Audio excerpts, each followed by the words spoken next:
Want to use a PGR in your cereals but have no time for a separate pass? Manipulator PGR can be applied as early as one tiller. Just add it to your herbicide to reduce lodging, increase harvest efficiency, and maximize yields. Talk to your retailer for more info and to confirm acceptable tank mixes. Good day, and welcome to Wheat Pete's Word here on Real Agriculture for Wednesday. Yes, May the 1st. It is May.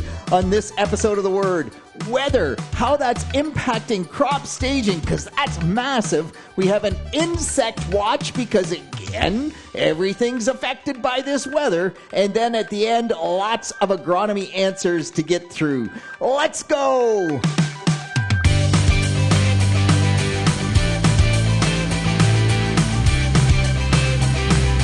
Yes, May the 1st. Hooray, hooray, it's the 1st of May. Seeding in earnest starts today. And already people are asking, it's so interesting how the mindset of farmers changes, at least in Ontario, and I think in much of Western Canada, much of Canada in general, and a fair bit of the northern tier of the U.S. states as well. It's April, it's early. It's May. Oh my gosh, it's late. Let's go. And I don't think we're quite there yet, but in terms of thinking it's late. But already we have growers just saying, so if it gets late, if it stays wet, when do we switch from corn to soybeans? When do we switch corn maturities? No, we're not going to go down that road. Stay the course. It looks like we're going to get to the field and get things in. We'll deal with that down the road if we actually need to. Before I move on, I do want to say that, yes, it's the 1st of May. It looks like a good stretch of weather. I hope that comes true. But what does that mean?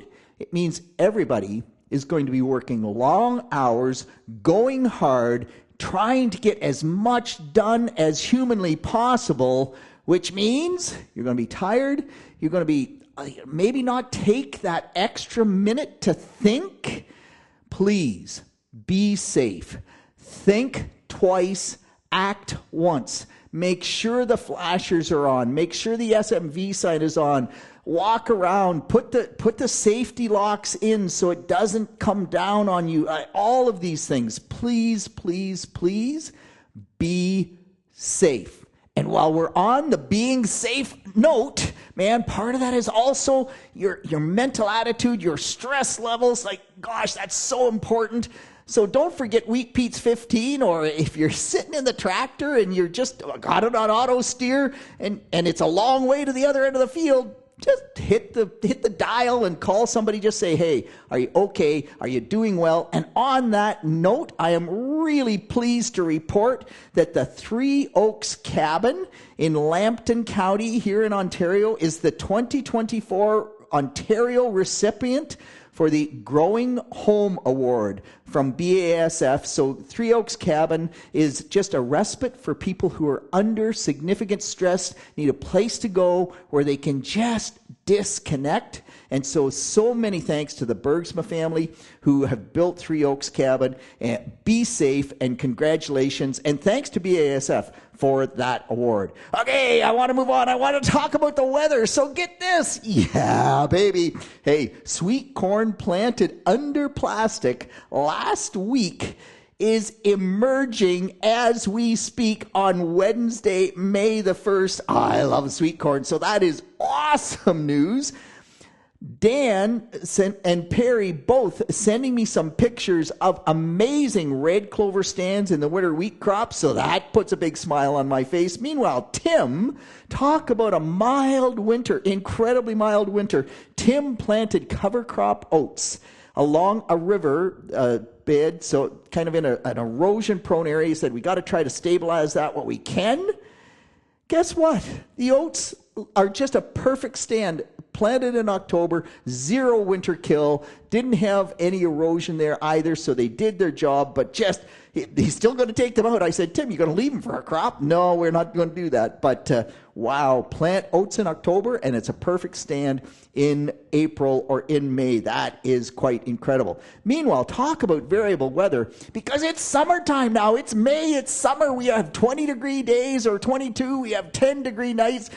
Things are just flying, but if you remember back, just go back to last Thursday, and we had frost, and if it was cold enough frost that we are getting reports and seeing pictures of frost injury on the winter wheat crop, and that's just last Thursday. So not enough to do damage, fortunately, but enough that we are seeing that leaf injury. If you're seeing some kind of the constrictions in the wheat leaf, that's generally speaking, that is a cold injury, a frost injury. Then from wherever that constriction happens, from there out, the leaf generally dies. Yep, it's out there. There's just no question about that. Meanwhile, you talk about variable rainfall. So there are areas, kind of eastern Ontario, they missed a few of the rains. They were planting their spring wheat late in April, late last week and early this week.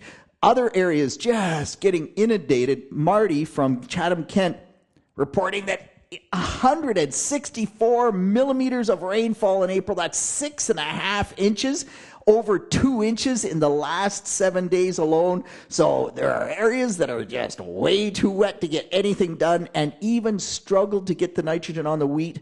There are other areas that are just missing those rainfall patterns, and they're in the field going, and that's awesome. And then we go out to Alberta, and 4th year of drought in Alberta, still incredibly dry. They are actually irrigation districts. Cities are already water use restrictions. We have to cut the amount of water that we're using, and likely we're going to have to cut the amount of water that is available for agriculture. So quite a difference as you go across this vast country of ours. Okay, I want to move on, and a great session on the Agronomist Monday night. Tracy Bowdy from the Ministry of Agriculture and Food, and John Gavlorski from Manitoba Agriculture. But from Tracy, and this is really critical because we're into the window now. There's already some soybeans planted out along Lake Huron and some other areas that missed some rainfall, significant acreage in some cases.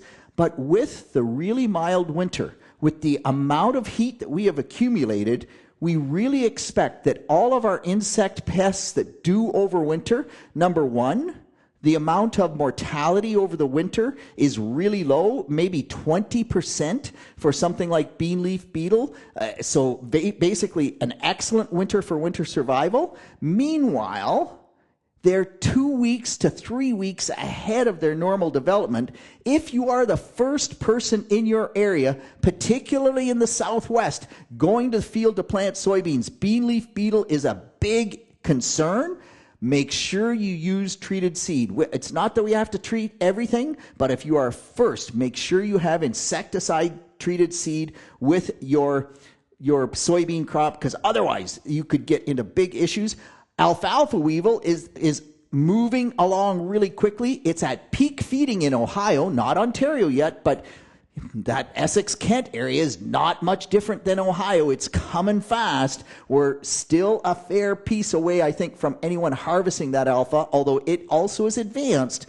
But nonetheless, get out there and scout, because if they're at peak feeding and you actually have over threshold, which is, I think, 2 larvae per plant, per stem rather, at 12-inch high alfalfa, man, if you can control them early, you're going to get way more benefit and save those leaves. That's where all the protein really is. And on the wheat front, wow, what can I say? Unbelievable. Wheat in the London area have at least 3 fields early planted, so kind of mid-September planted wheat that is already shooting flag leaf. It's at growth stage 37, which means the flag leaf is starting to emerge on April the 30th. Assuming we get normal heat accumulation from here on out, that means that wheat will head about the 13th to 15th of May, or begin to head on the 13th to 15th of May. And from heading to harvest, we generally think 6 weeks. We could be at wheat, combining wheat, by the end of June, the 1st of July in that area. That is crazy early from a management standpoint. Man, if you do not have your second shot of nitrogen on, get it on. Go, go, go. Because remember, that wheat nitrogen demand is really early, and by flag leaf stage, 70% of the wheat or the nitrogen rather, is in the wheat crop. So we're closing in on having 70% of the uptake already in those early wheat fields. By anthesis, 85% of the nitrogen in the crop. So get that nitrogen on. The other side of it is pull the herbicides. If you are planning to put a herbicide on and you see flag leaf, stop. Take the herbicide out of the tank. And the reasons are quite simple. First off, you risk damaging pollination. If there's a hormone herbicide in that product, and most of them have hormone, the group 4s, in the jug, and they're great herbicides, but once you hit flag leaf, and the further on you go, the more chance that the hormonal activity of the herbicide will damage pollination of the head. So the risk goes up, and the reward goes to zero, because whatever damage those weeds have done in the crop, it's already happened. So if you have really bad weed pressure, plan on a pre-harvest. But the reality is, if you're talking about flag leaf stage wheat now, that's early planted wheat, that's thick wheat, so you won't even need a pre-harvest. Both Ben and Justin sending me some pictures or tweeting out things and looking at flag leaf stage wheat and looking down in the canopy and seeing chickweed. And it's like, yep, it's too bad to let that chickweed go to seed. But you won't need a pre-harvest because the chickweed will be dead by then. It's already in full flower, and the damage is done. The risk is there. Once you see flag leaf, it simply does not make sense to continue to try to spray herbicides on winter wheat. So here's the other really interesting thing. I'm looking at this wheat field on April 30th, and we did a little video of it, but I'm looking at how tall it is, and I'm thinking, wow, that's tall wheat. Oftentimes this time of year we're talking about how short the wheat is. That is tall wheat. And a great discussion in the Yen group about, well, early planted wheat takes more heat, more growing degree day accumulation to get it through each growth stage than late planted wheat. And that's why early planted wheat and late planted wheat, they often come together at harvest. So early planted wheat takes 100 or 100, up maybe as many as 120 growing degree days per growth stage in the plant. Late planted wheat is often as little as 80 or 90. And someone asked the question, like, well, what happens to all those extra growing degree days? And you know, early planted wheat is always taller. It always yields more. It's always got more biomass. And in the Yen data, big biomass equals big yields. And I'm looking at this wheat, and the distance between the internodes is massive. And the wheat is already quite tall for its growth stage. And when it gets to full flag leaf, we often say that wheat doubles in height from flag leaf to its full height at maturity. That means that wheat is going to be over my waist tall at maturity. It's probably going to be in that range of 3.5 feet. That is tall wheat. And that's what it does, is it makes a taller plant. It uses those extra growing degree days, that extra sunlight, and it puts it into more stem growth, more biomass, and that ends up giving us more yield. So, yep, that was a really cool discussion, and I think that just makes perfect sense. That's why we get tall wheat with early planted wheat and also big yields, because we build that big biomass. Okay, I want to move on, and I promised I would talk about Greg's question around banded phosphorus. So Greg's moving to a strip till system, and he's trying to set up the strip tiller. He is also going to try to strip till in manure in the summertime, and that is a really cool thought process. The research from Glenn Arnold out of the Ohio State University suggested about a 30 bushel yield increase if you could actually plant corn the following spring on manure that you strip tilled into the wheat stubble. Think about Jason Mock and his intercrop soybeans, where he plants twin rows of wheat 60 inches apart and plants soybeans in between, and his wheat is always amazing.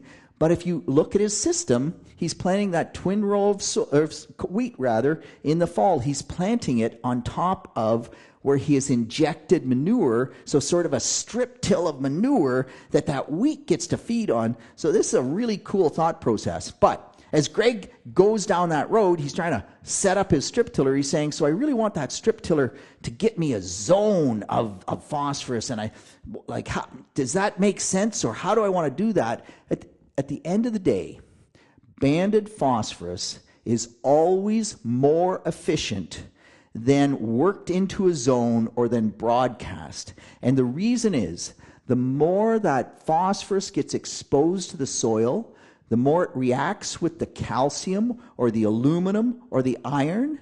And when it reacts with those minerals, it precipitates out and it's not available for the plant.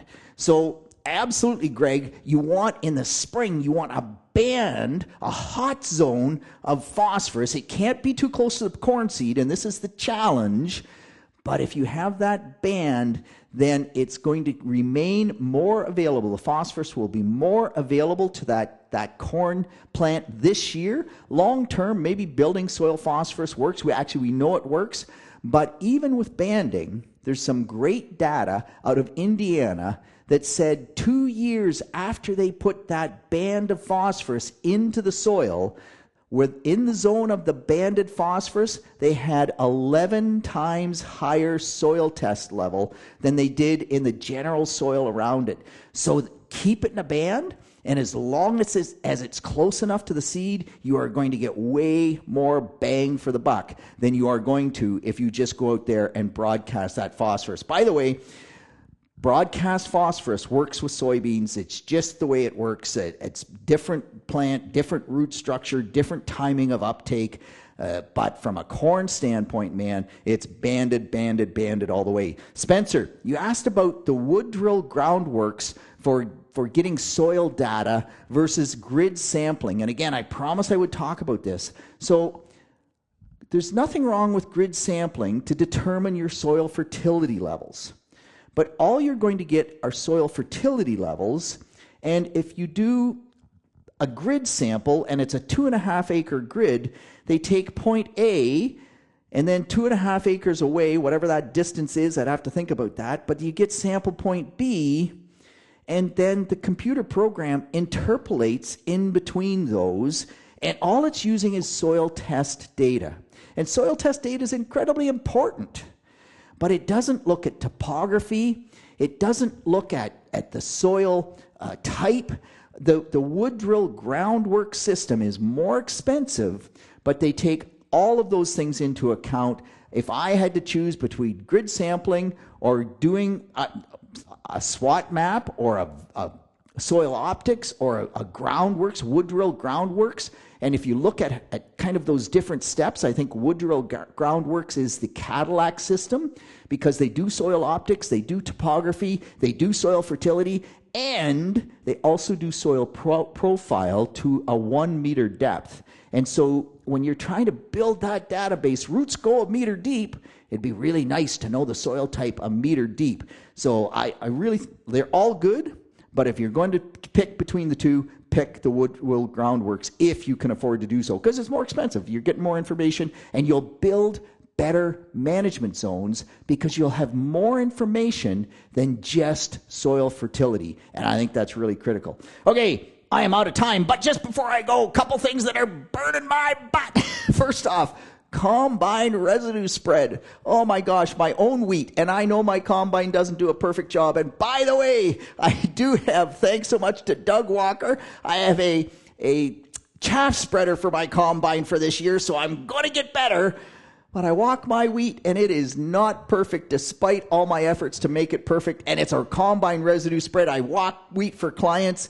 If you don't do the perfect job of residue spread, it impacts your wheat crop, and you will never be the wheat grower that you could be.